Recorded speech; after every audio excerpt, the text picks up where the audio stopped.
Donc je vous présente dans cette première vidéo l'écriture manuscrite sur iPad Pro.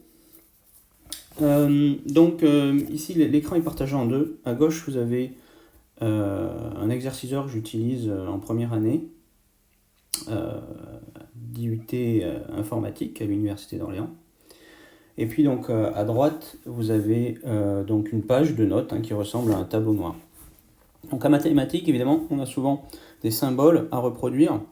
Et il faut que la précision du stylet soit très bonne pour qu'on puisse vraiment faire un travail fluide. Donc peu importe ici l'énoncé de l'exercice. Par exemple, je vais recopier la définition de la fonction ici. Donc là ici, j'avais utilisé une espèce de rouge qui ne se voit pas très bien, donc je vais repasser à du blanc. Donc ici, donc la fonction f de x, c'est moins 2x plus 6 plus exponentielle moins x. Donc ce qu'on peut voir tout de suite, c'est que l'écriture est extrêmement fluide, c'est très très proche de ce qu'on a sur du papier. La seule différence, c'est que on écrit sur une vitre. Alors on peut mettre une protection d'écran ici qui atténue un peu ce sentiment de taper sur quelque chose. En tout cas, c'est extrêmement fluide et c'est ce qui est recherché.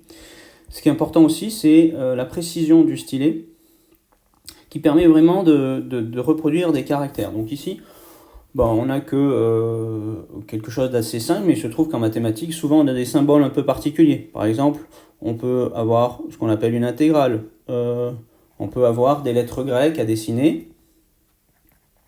Et puis, bien entendu, si on fait un petit peu de géométrie, on peut avoir à tracer, par exemple, le sens de variation de cette fonction ici.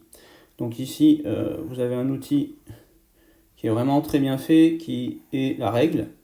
Donc vous voyez que là je viens de tracer, et puis peu importe, ici je pourrais maintenant décider qu'au point 1 cette fonction soit quelque part ici, et puis faire mon tracé de fonction comme je l'entends.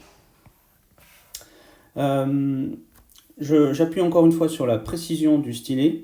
Si par exemple je veux modifier ici un caractère, donc je vais utiliser la gomme. Par exemple, je trouve que le bêta n'est pas très bien fait ici, donc j'utilise la gomme et voilà, je peux donc refaire mon bêta. Et puis aussi ce qui est important, c'est que je peux vraiment, imaginons que j'ai fait encore quelque chose qui ne me plaît pas, je peux vraiment revenir directement dessus. Vous voyez, il n'y a pas de... Sur les autres tablettes, il y a souvent, on est souvent un petit peu loin de là où on veut écrire. C'est-à-dire que si je veux modifier cette virgule en point-virgule, je vais le faire vraiment rapidement et je vais vraiment pouvoir me trouver très très près de ce que je viens d'écrire. Donc voilà pour une première vidéo pour vous donner surtout l'aspect précision du stylet.